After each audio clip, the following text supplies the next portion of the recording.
Welcome back to the Soul Report. Let's get right into the news. In a shocking case of wildlife trafficking, 2 Belgian teenagers were arrested for attempting to smuggle around 5,000 live queen ants from Kenya to Belgium. The ants were carefully packed into over 2,000 modified test tubes, designed to keep them alive during transport and evade detection at the airport. The group, which included a Vietnamese national and a Kenyan accomplice, was caught at Jomo Kenyatta International Airport in Nairobi.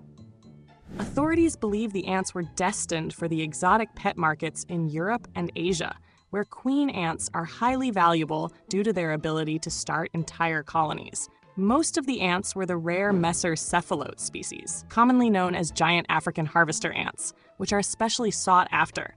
The estimated value of the 5,000 ants was just shy of $8,000. While that may seem modest, the true profit comes when the queens start new colonies, rapidly multiplying both their numbers and their worth.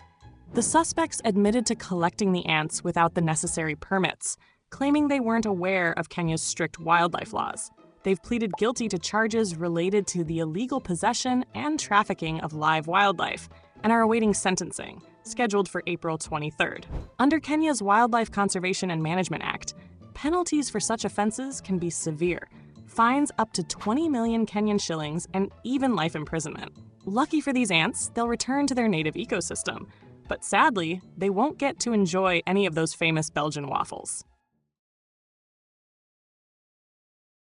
Astronomers have uncovered intriguing new evidence from a planet more than 120 light-years away that's sparking fresh excitement in the search for alien life.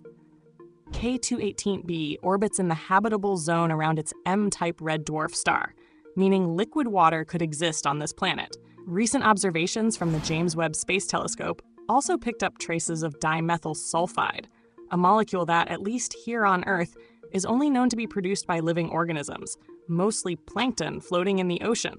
The planet's atmosphere also shows strong signs of carbon dioxide and methane, 2 gases that could point to the existence of a hidden ocean beneath its dense, hydrogen-rich skies.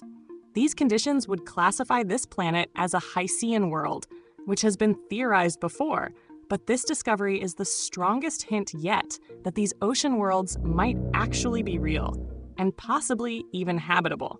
Scientists are careful to point out, this isn't proof of life. Other natural processes could explain the chemical signatures, and the true conditions on K218b are still unknown.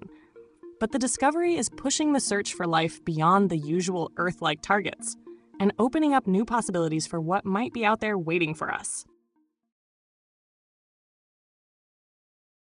Pope Francis has sadly passed away on April 21st at the age of 88.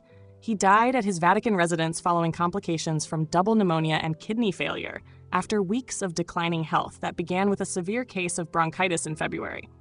Elected in 2013, Francis served 12 years as Pope, becoming both the first Latin American and the first Jesuit to hold the role. His funeral will be held at St. Peter's Square, and in accordance with his personal wishes, he will be laid to rest at the Basilica of Santa Maria Maggiore in Rome. Tributes continue to pour in from around the world, honoring the life and legacy of one of the most influential modern popes. Thanks for watching The Soul Report. If you enjoyed the video, make sure to subscribe and check out our last video below in case you missed it. See you soon.